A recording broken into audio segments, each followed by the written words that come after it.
Monsieur Taugourdeau a la parole.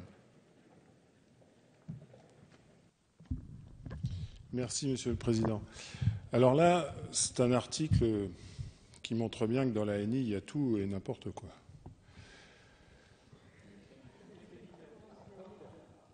Ben oui. D'abord, c'est bien la preuve que cet accord national interprofessionnel est fait pour les grosses entreprises, puisque consacre, on en reparlera tout à l'heure, consacre le seuil de 300. Je ne sais pas pourquoi à partir de 300. Sans doute qu'on pense qu'à partir de 300, il y a X salariés qui peuvent s'en aller, travailler dans d'autres entreprises et puis revenir dans les 2 ans et demander à être réintégrés.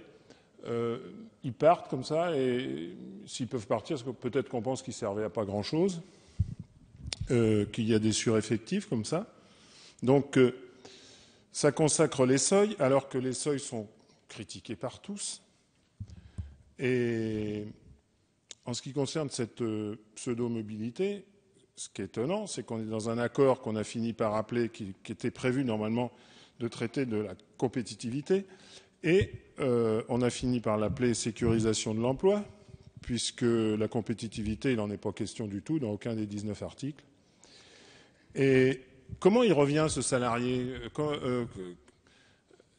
Là, pour le coup, je rejoins les interrogations du groupe GDR, parce que où est la sécurité de l'emploi pour ce salarié-là qui s'en va ?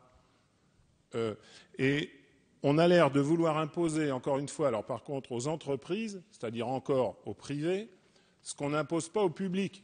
Parce que dans la fonction publique, quand on demande la mobilité pour partir dans une autre collectivité, quand on revient, si le poste est pourvu, on n'est pas obligé de reprendre le fonctionnaire. Et là, on dit au chef d'entreprise de l'entreprise privée, vous devrez reprendre le salarié.